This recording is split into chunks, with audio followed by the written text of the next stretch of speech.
పోలీసులకు big boss 7 winner పల్లవి ప్రశాంత్ ఆటంకం కలిగించాడని పోలీసులు రిమాండ్ రిపోర్టులో తెలిపారు. ప్రశాంత్ కారణంగానే యువకులు వికృత చేష్టలకు పాల్పడ్డారని అందులో పేర్కొన్నారు. పల్లవి ప్రశాంత్ అతడి అనుచరులను రెచ్చగొట్టడంతో వాహనాలు ధ్వంసం చేశారని పోలీసులు చెబుతున్నారు. పోలీసులు విధులకు ప్రశాంత్ ఆటంకం కలిగించాడని వెల్లడించారు. పోలీసులు సాక్ష్యాధారాలను తారుమారు చేసే అవకాశం ఉన్నందునే ప్రశాంత్ ను అదుపులోకి తీసుకున్నామని తెలిపారు.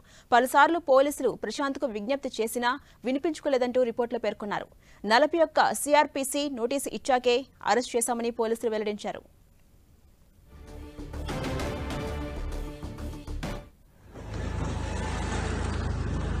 నేను చాలా బాధపడుతున్నా. అది ఎవరు చేసినా తప్పే.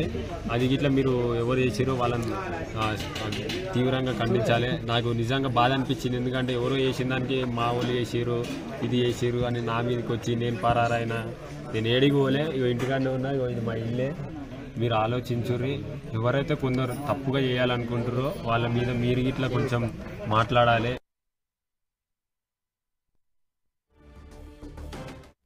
విధుల్లో ఉన్న పోలీసులకు బిగ్ బాస్ 7 విన్నర్ పల్లవి ప్రశాంత్ ఆటంకం కలిగించాడని పోలీసులు రిమాండ్ రిపోర్టులో పేర్కొన్నారు. ఇదే అంశంపై మరింత సమాచారం మా ప్రతినిధి సునీల్ అందిస్తారు. సునీల్, బిగ్ బాస్ 7 విన్నర్ గా ఉన్నటువంటి పల్లవి ప్రశాంత్ రిమాండ్ రిపోర్ట్ లో పోలీసులు అనేక అంశాలు కూడా పొందుపరిచారు. నిన్న అతన్ని అరెస్ట్ చేసి తన నివాసంలో పల్లవి ప్రశాంత్ ను అరెస్ట్ చేసి న్యాయమూర్తి నివాసం హాజరుపరిచినటువంటి జుబ్లీహిల్స్ పోలీసులు పల్లవి ప్రశాంత్ కి దాదాపు 14 రోజుల పాటు జ్యుడిషియల్ రిమాండ్ తరలించింది. చెంచల్ కూడా జైల్లో ప్రస్తుతం పల్లవి ప్రశాంత్ ఉన్నారు. అయితే ప్రధానంగా రిమాండ్ రిపోర్ట్ లో చాలా స్పష్టమైనటువంటి అంశాలను పోలీసులు ప్రస్తావించారు.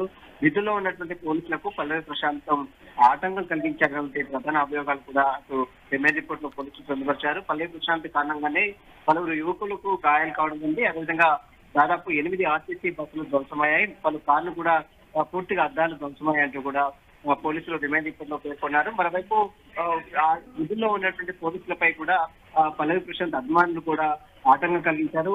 దీంతో అతనిపై 353 సెక్షన్ కింద సెక్షన్ కూడా నమోదు చేసినట్లు కూడా రిమాండ్ రిపోర్ట్ లో పోలీసులు పొందుపరిచారు. ఇక భవిష్యత్తులో ఇలాంటి సంఘటన జరగకుండా ఉండడానికి భయం ఉండాలనే ఉద్దేశంతోనే పల్లవి ప్రశాంత్ ని అరెస్ట్ చేశాము. సాక్ష్యాధారాలు తారుమారు చేసే అవకాశం ఉంది అతను బయట ఉంటే, అందుకనే పల్లవి ప్రశాంత్ ని అరెస్ట్ చేశామంటూ కూడా రిమాండ్ రిపోర్ట్ లో పోలీసులు ప్రస్తావించిందంటే పోలీసులు పలుమార్లు పల్లవి ప్రశాంత్ విజ్ఞప్తి చేసినప్పుడు కూడా అక్కడి నుంచి ఆ విజ్ఞప్తి చేసినా కూడా పోలీసులకు సంబంధించిన దానిపై కూడా ఇలాంటి పట్టించుకోకపోవడంతోనే అతని వల్ల చాలా మంది అభిమానులు రావడం అక్కడ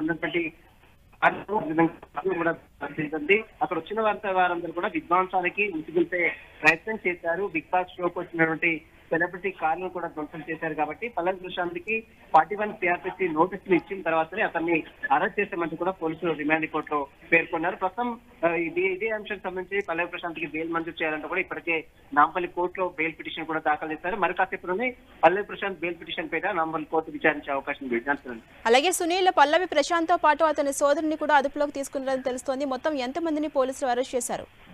ప్రస్తుతం ఇతనితో పాటు పల్లవి ప్రశాంత్ సోదరుగా ఉన్నటువంటి మహావీరం కూడా అరెస్ట్ చేశారు.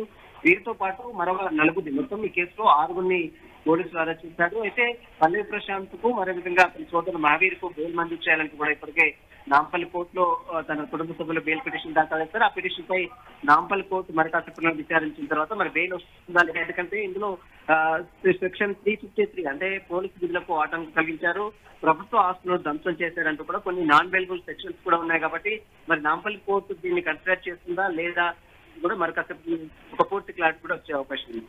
ప్రస్తుతం ఎన్ని కేసులు పల్లవి ప్రశాంత్ పై పెట్టారు పోలీసులు సునీల్? పల్లవి ప్రశాంత్ పై కూడా కొన్ని సెక్షన్స్ చాలా దాదాపు 10 సెక్షన్ కింద పోలీసులు తీసుకోవడం జరిగింది.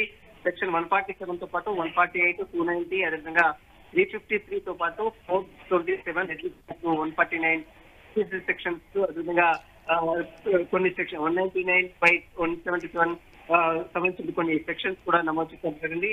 చాలా కేసెస్ అంటే సెక్షన్స్ అంటే ప్రభుత్వం ఆస్తులను ధ్వంసం చేయడం అదేవిధంగా విధుల్లో ఉన్నటువంటి పోలీసులకు ఆటంకం కలిగించిన దానిపైనే నాన్ బెయిల్ కేసులు ఉన్నాయి. కాబట్టి ఖచ్చితంగా నిన్న అతన్ని అరెస్ట్ చేసి నిన్న న్యాయమూర్తి హాజరుపరిచి 14 రోజుల జ్యుడిషియల్ రిమాండ్ కూడా చెంచల్ కూడా జైలుకి తరలించారు. కాబట్టి ఈ కేసులో అతను బయట ఉంటే మాత్రం సాక్ష్యాలను తారుమారు చేసే అవకాశం అంటూ కూడా పోలీసులు పేర్కొంటున్నారు. మరి ఇప్పటికే పల్లవి ప్రశాంత్ కి అదేవిధంగా మహావీరంకి తన సోదరుడుగా ఉన్నటువంటి మహావీరం కూడా బెయిల్ మంజూరు చేయాలని నాంపల్లి కోర్టులో ఇప్పటికే తన కుటుంబ సభ్యులు బెయిల్ పిటిషన్ కూడా దాఖలు చేశారు. ఆ బెయిల్ పిటిషన్ పై కూడా మరి కాసేపటినే నాంపల్లి కోర్టు విచారించిన తర్వాత మరి బెయిల్ ఇస్తుందా లేదా అనేది కూడా చూడాల్సిందని చెప్పవచ్చు. Johnson. Right, thank you Sunil.